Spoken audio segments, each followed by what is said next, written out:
Halo, selamat pagi semua. Di video kali ini kita kembali belajar lagi pada tema 4, subtema 2 dengan muatan pelajaran PPKN. Hubungan potensi diri dengan kegiatan ekonomi selain karena berbagai keragaman bentuk bentang alam seperti daratan, lautan, dataran tinggi ataupun dataran rendah. Keberagaman kegiatan ekonomi dapat disebabkan oleh potensi diri dan semangat kerja keras yang dilakukan oleh para pelakunya. Lalu, apa yang dimaksud dengan potensi diri?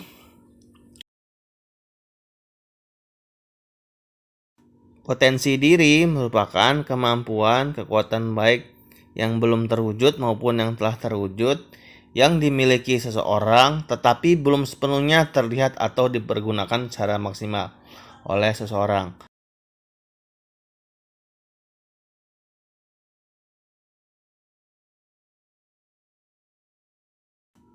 Oke, potensi seorang sangat beragam, bisa berupa seperti melukis atau menari, kemudian dalam bidang komputer atau IT, dan juga dalam bidang olahraga seperti renang, lari, dan lain-lain.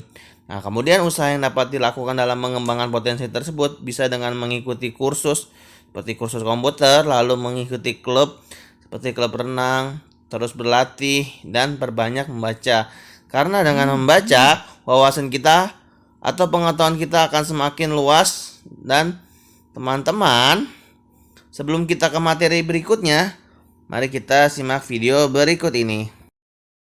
Belajar dari biografi Bapak Khairul Tanjung, si anak singkong, sang pendaki tangga kesuksesan dari pekerja serabutan hingga mempunyai kerajaan bisnis di berbagai bidang.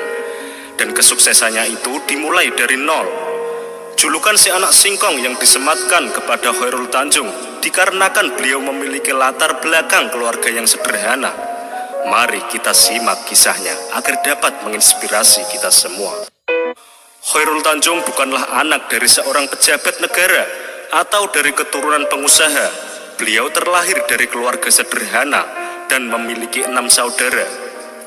Kehidupan yang sangat sederhana tidak membuat Khairul Tanjung putus asa. Beliau tetap berusaha menempuh pendidikan dengan baik. Setelah menyelesaikan pendidikan SMA, Khairul Tanjung bertekad melanjutkan pendidikan ke jenjang universitas dengan mengambil jurusan kedokteran gigi di Universitas Indonesia pada 1987. Pada masa kuliah, beliau tidak mau membebani orang tuanya dengan biaya kuliah dan biaya hidup.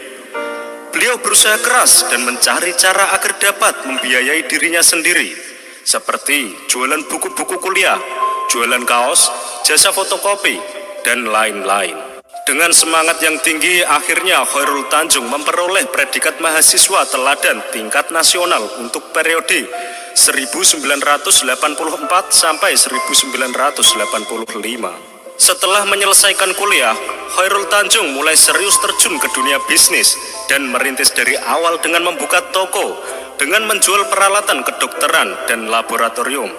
Namun, pada akhirnya usaha tersebut bangkrut. Namun kegagalan tersebut tidak membuat beliau putus asa. Khairul Tanjung bangkit dan memulai usaha bersama 3 temannya dengan membuat perusahaan PT Pariarti Sindutama yang bergerak di bidang ekspor sepatu.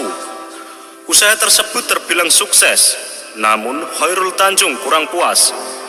Pada akhirnya beliau memutuskan untuk berpisah dengan ketiga temannya karena ingin membangun usaha secara mandiri. Dengan keahlian dan semangat kerja keras, kesuksesan pun perlahan datang menghampirinya. Beliau sukses membangun para grup dengan nama perusahaan Para Inti Holindo. Pada 1 Desember 2011 berubah nama menjadi CT Corp yang dikenal hingga sekarang. CT Corp sendiri terdiri dari 3 perusahaan, yaitu Megacorp, CT Global Resource, dan Transcorp atau Trans TV. Beliau sebenarnya lebih gemar melakukan akuisisi terhadap perusahaan-perusahaan lain, seperti Bank Karman berubah nama menjadi Bank Mega. Beliau juga membeli sebagian besar saham dari Carrefour Indonesia, hingga Trans TV dan Trans 7.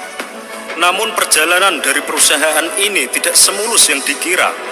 Bapak Khairul Tanjung jatuh bangun dan kerja keras untuk membesarkan perusahaan tersebut.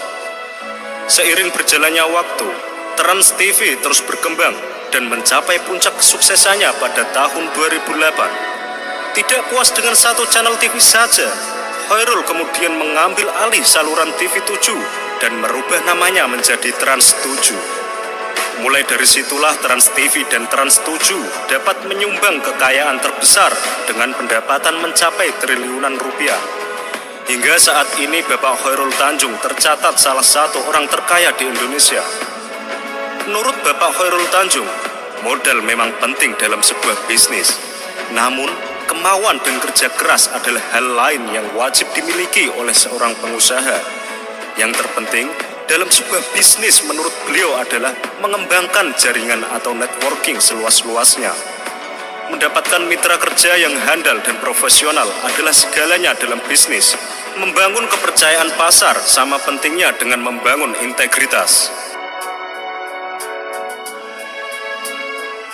Bagi generasi muda yang akan terjun ke dunia bisnis, si anak singkong ini berpesan agar generasi muda bersabar dan menapaki tangga kesuksesan satu persatu. Karena membangun bisnis itu butuh proses panjang. Jangan sampai terpancing untuk menggunakan jalan pintas atau instan. Menurut beliau, Anda tidak perlu malu untuk melakukan usaha dengan modal kecil dan untungnya kecil. Karena beliau pun mendapatkan keuntungan pertamanya sebesar Rp150. Sangat kecil, Bung. Demikian sekilas kisah sukses Bapak Khairul Tanjung si anak singkong. Semoga dapat menjadi inspirasi untuk sobat semua. Nah, teman-teman, kita sudah menyaksikan bersama-sama video kisah inspiratif dari Khairul Tanjung.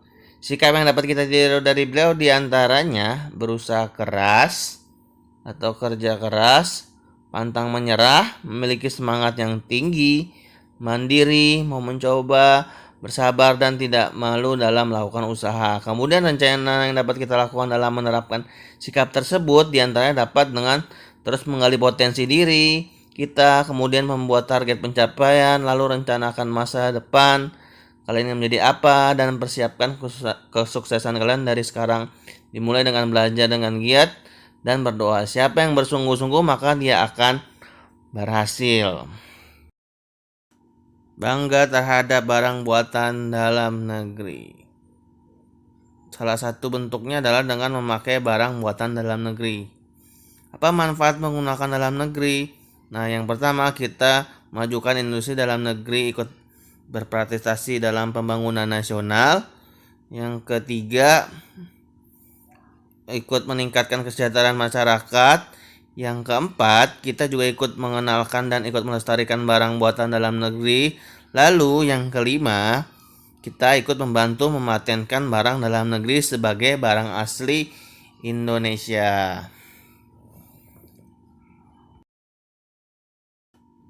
Barang Indonesia yang mendunia, salah satunya adalah kain batik mantan Presiden Afrika Selatan Nelson Mandela yang dikenal sebagai pencinta batik semasa hidupnya, sering terlihat mengenakan batik Indonesia. Selain batik, barang-barang Indonesia yang mendunia yaitu seperti gerabah, tas anyaman, kemudian ada juga makanan seperti Indomie dan juga rendang. Oke, sekian pembelajaran kali ini. Semoga dapat dipahami. Terima kasih.